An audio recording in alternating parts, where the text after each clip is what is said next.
Hey everybody, so today is a meal prep day. I like having burritos of all various types and flavors. They're easy because they're microwavable and I can make a bunch of them at once. And ta-da! Magic! All I gotta do is nuke it for a couple of minutes and it's perfectly ready to eat. So come along with me and I'll show you how I'm gonna do this.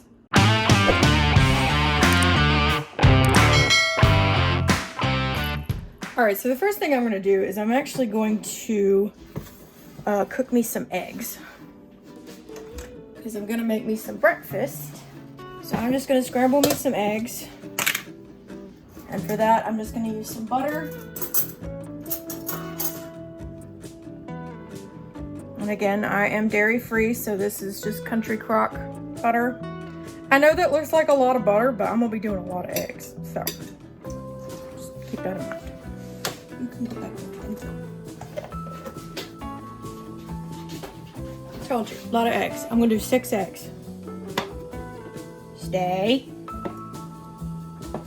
Stay. All right, so I'm gonna give my butter a chance to melt.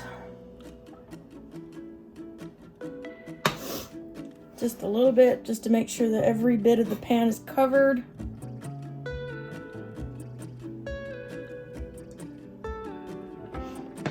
Then I'm gonna start cracking my eggs in. And you can crack them into a bowl if you want. I usually just, I can look real quick and see, okay, no shells there, no shells there, no shells there. I like my eggs to have a little bit of difference in them. Like I like being able to physically taste the differences in textures between the whites and the yolks. So I usually let mine cook for just a minute. I'm gonna pull this over here since a lot of it melted over there, and that way it'll kind of spread it out evenly. But I'm gonna let some of these whites get set before I mix it up. And the nice thing about the other reason I like doing this is it gives it more of a fried texture if the whites kind of cook separately for a minute. All right, so see, now that I'm seeing like big bubbles like that, I am gonna go ahead and just start kind of moving it around.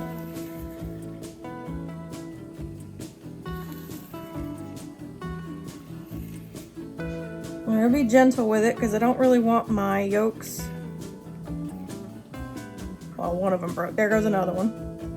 So see, I'm just trying to be gentle with it.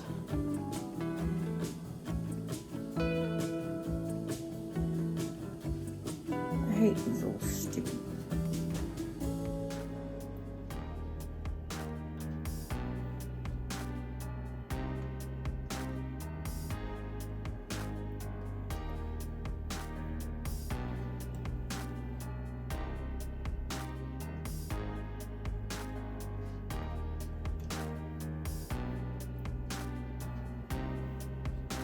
The way to cook eggs without them sticking is to use a silicone spatula and to continuously move them.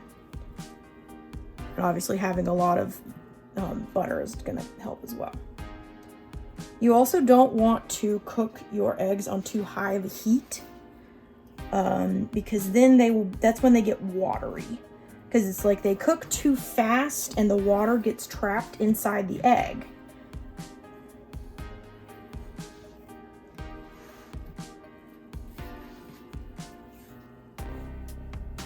And I usually like runny yolks, but since I'm going to be freezing these, I am not going to leave these runny. I'm actually going to let them scramble all the way.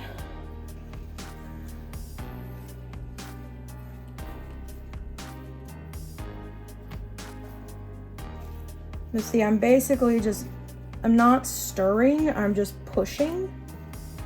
And that pushes the cooked egg on top and it lets the uncooked still kind of get down where the heat is.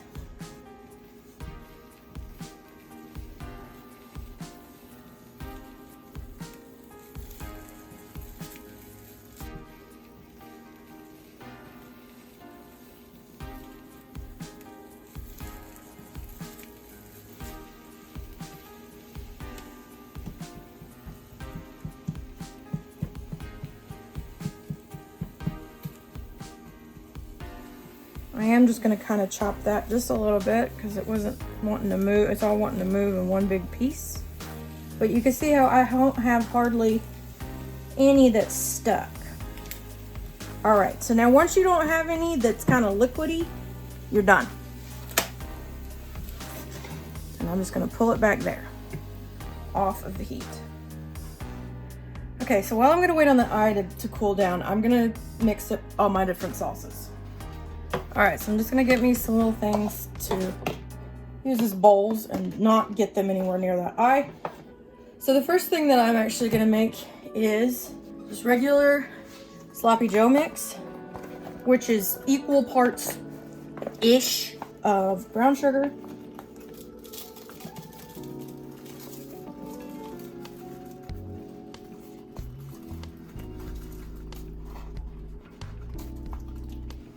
ketchup,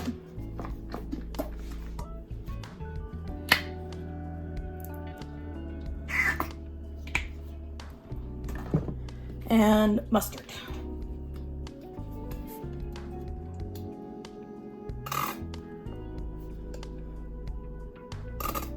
Don't you be doing that.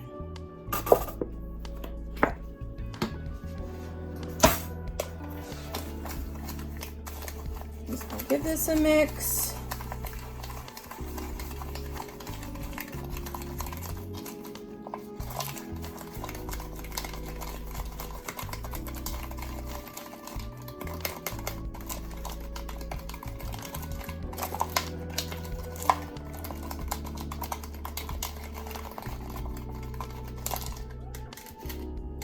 All right, so there's that.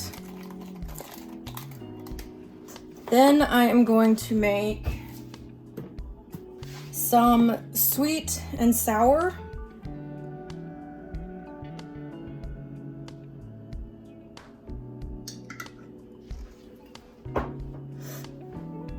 And that's gonna have, sweet and sour sauce,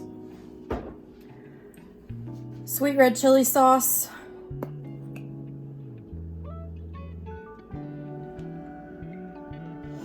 and I would say maybe do like a 2-to-1 ratio on that. And then some of our sauce just to round out the flavor a little bit.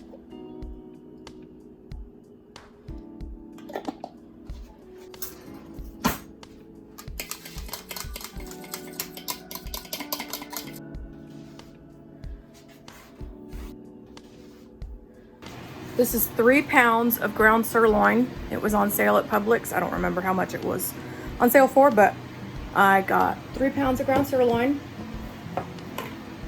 I got a pound of ground turkey and some bacon and some pork sausage. I can't do just plain pork sausage, but I found if I mix it up, I do okay with that. So that's gonna be for my breakfasts. And here we go. So I think I'm gonna start with my sloppy joes. So I'm just gonna pour some of my meat.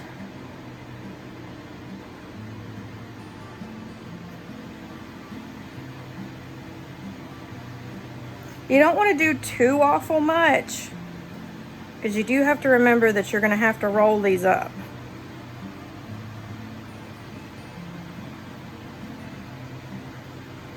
That's probably good. Then I'm gonna take my sauce and I'm just gonna put some on the top.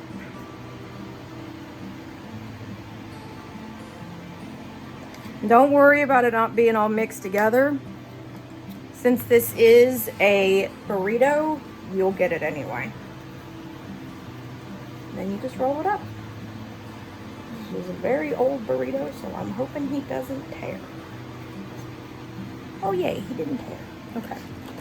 Now, as far as storage goes, what I typically like to do is put them in a snack size bag.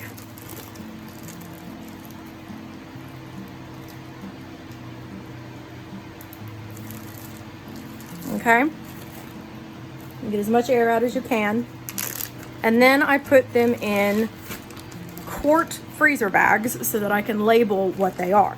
But the plastic bags will keep them from freezing together. The other reason that I'm doing this is because when I went to Publix to go grocery shopping this week, tortillas were buy one get one free. And so I know that I love eating burritos. This is a great thing to eat if you're not feeling like cooking. It's nice to have some of these in here in your freezer that you can just pull out, stick in the microwave, and you have dinner in a couple of minutes. And I promise this is going to taste way better than any of those that you can get in the freezer section. Now, obviously, again, I am dairy free, so I am not doing any kind of cheese. So then I'm just going to put on here that these are sloppy joes. The only problem with this is obviously it uses a lot of plastic, and I don't really like that, but I do try and reuse these bags whenever possible.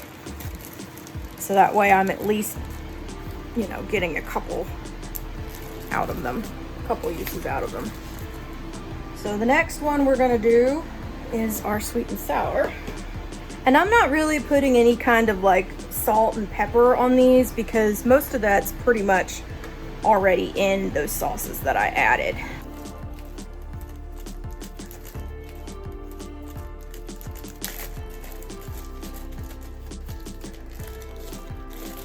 Oh, hello, you want to come in? I wouldn't advise it. It's very hot in here. Yeah, it's very hot.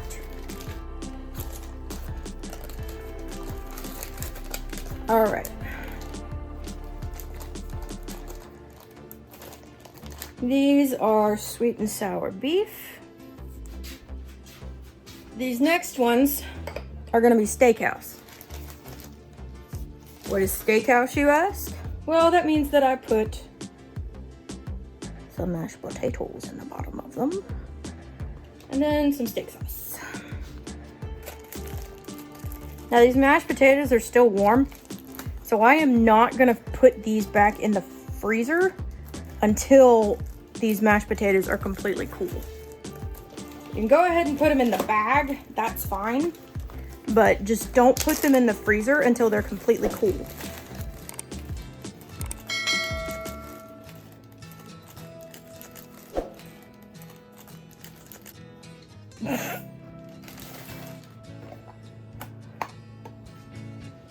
Alright. Some more mashed potatoes. And again, these are mashed potatoes that I froze. Anytime I make mashed potatoes, I just make a big batch of them and I freeze whatever I don't eat. Alright, so now I got these. And I'm gonna write steakhouse. Beef. So the next ones I'm gonna do are pizza. So for these, just gonna use some marinara sauce, some pepperoni, and some beef. Now my pepperoni is still frozen, so it's okay. But you don't really wanna like thaw it and then put it in there and then freeze it again. You're not really supposed to thaw things and then refreeze them unless you like seriously cook them. But mine are still frozen, so it's okay. And I am gonna put these immediately back in the freezer. Don't go overboard with your sauce because that's how it will go everywhere. And again, I know these don't have look like they have like the exact same bits in every bite, but as these sit in the freezer, they'll kind of mesh and just marry. And okay, and these are pizza, which I don't know about y'all, but pizza is my favorite food on the planet. Okay, now for these, because I'm gonna make so many, I'm gonna put them in a gallon bag because I know I'm making more than 3 of these. I don't need as much variety for breakfast. I'm just gonna make as many as I can. And again, this mixture was kind of a use it up thing and a what I found at the store thing. I don't know if you could see, there's some ham cut up in there. There's some bacon, like I think we only had like a couple of pieces of bacon. So I cut those up. And it's got a pound of turkey sausage and a like 3/4 pound, I guess, of regular sausage. You may be saying to yourself, that's a lot of burritos. Yeah, well, this will last me a good long time. Trust me. It's so freaking hot right here right now. I don't want to have to use my stove and oven any more than I absolutely have to. So in the summer, a lot of times I live off of my freezers even more so than in the winter, because I can just stick whatever's in there in the microwave. I don't have to heat my whole freaking house up. I don't know about where y'all live, but here in Georgia, it's hot. I think the heat index today is like 110.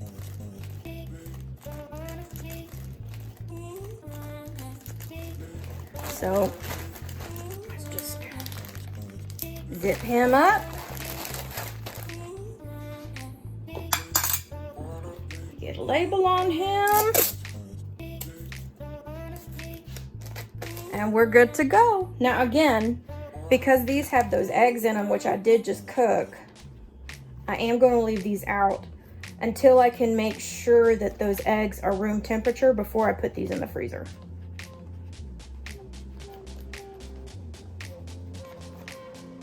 And that's as easy as that. So I don't have any of these in the freezer right now, but the next time I get some, I'll make sure and make a post so y'all can see how to do it. But basically what you do is you're gonna take it out of the plastic bag, wrap it in a paper towel, and microwave it for about 3 to 4 minutes. And then I would usually check on it at about the 3-minute mark just to see if it does need more. But anyway, hope y'all have a good day. I'll talk to you later. Bye.